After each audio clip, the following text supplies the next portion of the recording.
Saudações a todos os assinantes do podcast. Meu nome é Felipe Lohans, sou repórter da editoria de empresas e setores. Estou aqui com o Matheus Piovesana, que faz cobertura de bolsa junto comigo. Oi, Matheus, boa tarde, como está você? Boa tarde, Felipe. Estou bem. Espero aí que os nossos assinantes também estejam. E como é que você está aí nessa semana agitada? Uma semana bastante agitada, né? Acho que é a semana mais movimentada em termos de balanços corporativos, né? Do segundo trimestre. Tem muitos lançamentos nos próximos dias. Vamos ver o que tá acontecendo, o que vai acontecer. A gente está trabalhando bastante, né? Nesses últimas semanas. Pois é, tem muito balanço vindo por aí, mas agora a gente vai falar de um balanço que não saiu aqui no Brasil, saiu lá fora, que mexeu com muitas ações aí listadas aqui na B3. Exatamente. Hoje a gente vai, no Brincadeira da Semana, a gente vai falar um pouco sobre o setor de varejo, que está em queda nos últimos dias e por uma razão que pouca gente ainda sabe. O Mercado Livre, que é uma empresa argentina, que tem o grosso das operações aqui no Brasil, mas que é listada em Nova York, divulgou o seu balanço do segundo trimestre, né? Mostrou números absurdamente grandes, uma evolução muito enorme por conta da pandemia, mas mesmo assim, as ações estão no segundo dia de queda e aqui no Brasil meio que espelhou na sua principal par, que é a Magazine Luiza, né, Matheus? O que está acontecendo com esse setor? Qual que é uma explicação para esse movimento? Bom, Felipe, como o assinante do broadcast acompanhou aí ao longo da última semana, o Mercado Livre está numa valorização muito forte lá na Nasdaq, onde ele é negociado, assim como a Amazon, que também é negociada por lá, e o Magazine Luiza, a B2W e a Via Varejo, especialmente o Magazine Luiza e a B2W, que tem uma pegada mais digital e mais importância dos canais digitais nas suas vendas, e são listados aqui.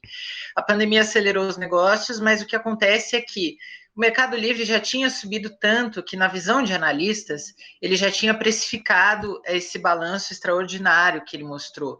E veio, inclusive, muito acima das expectativas das casas de mercado, mas o investidor sentiu que era hora de vender o papel, porque essa expectativa aí por esses números já estava completamente incluída nos preços. É por isso que muitos analistas apontam que a gente está vendo esse movimento de correção.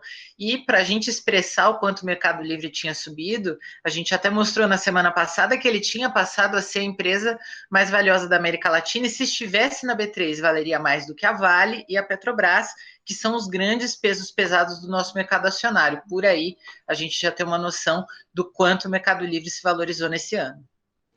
E esses números impressionantes que o Mercado Livre apresentou criaram uma certa expectativa para os números de Magazine Luiza, que apresenta resultado nessa quarta-feira.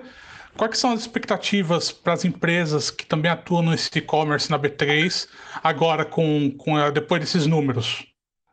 Bom, as expectativas continuam bastante positivas, e uma coisa que a gente até colocou nesse texto a respeito do Mercado Livre é que as casas de mercado estão vendo que as empresas que têm uma participação maior do e-commerce aí na sua composição de receita vão se beneficiar mais. A Eleven Financial, por exemplo, fez um amplo relatório de prévias de todas as varejistas que cobre, o que inclui varejistas de moda, varejistas de bens duráveis, como a Magazine Luiza, a própria Via Varejo, enfim, todas as empresas do setor, e considerou que só a B2W e o Magazine Luiza devem apresentar alta de receitas. A Via Varejo, na visão dos analistas da Eleven, deve apresentar aí uma queda, embora bem pequena, mas deve haver uma queda, e as outras empresas aí do varejo, principalmente de moda, devem ter uma queda bem forte de receita. E a gente já teve uma prévia disso ontem com o balanço da Guararapes, que é a controladora da Riachuelo. As receitas da Guararapes só com o varejo tiveram uma queda de 70% no intervalo de um ano, mas esse número já era mais ou menos esperado aí diante do impacto da pandemia sobre esse setor. E apesar dessa queda recente, né, dos papéis, apesar de todas essas perspectivas, o prognóstico para o setor ele ainda é muito bom, né? Porque a gente está além desse período de e-commerce ter melhorado muito durante a pandemia, agora você tem também a retomada do varejo tradicional, né? De shoppings e de centros comerciais em ruas abertas. Então, quais que são os prognósticos que o mercado está vendo para o setor agora para essa continuidade do ano 2020? Bom, o mercado vê um cenário ainda muito difícil, mas como você falou, essa retomada anima aí nas previsões. E o balanço da Guararapes, inclusive, ele acabou não produzindo uma queda dos papéis, entre outros fatores, porque a empresa sinalizou que já está conseguindo retomar as vendas em lojas físicas para patamares aí mais próximos do que se via antes da pandemia. Eu dei uma consultada aqui, a ação está subindo quase 5% agora. Mas outro fator aí é que também o mercado está começando a ver que essas ações do varejo de moda já estão precificando aí esse cenário muito difícil, não só no segundo trimestre, que deve ser o mais afetado aí pela Covid-19 no setor, mas também para os próximos. Então, se criou um movimento oposto. O pessoal começou a sair das ações do e-commerce, que já subiram para precificar esse cenário de expansão extremamente forte das receitas, e começou a se posicionar nas ações de varejo de moda, que ainda tem uma perspectiva desafiadora, apesar dessa melhora, mas que o mercado considera que estão muito descontadas.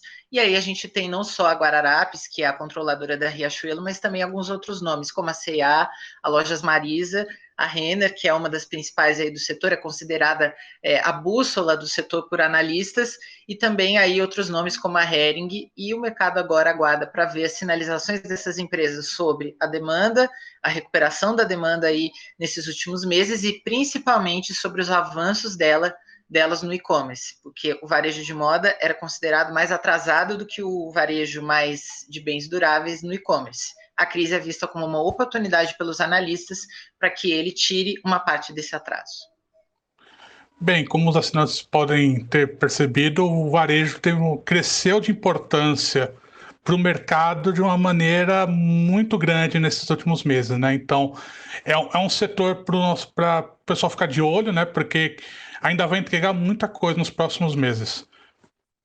Pois é, muito crescimento, também muitos desafios, mas é aí uma grande aposta para quem está pensando aí tanto em se posicionar em nomes de tecnologia ou de crescimento, quanto em quem quer pegar aí o começo da recuperação da economia. Então, muita coisa vem por aí. Bem, ficamos por aqui com o Intraday das Semanas. Espero que vocês tenham gostado. Até a semana que vem e se cuidem, gente. Se cuidem até semana que vem e acompanhem aí a tela do broadcast para nossa cobertura completa a respeito do mercado e também do setor de varejo. Tchau.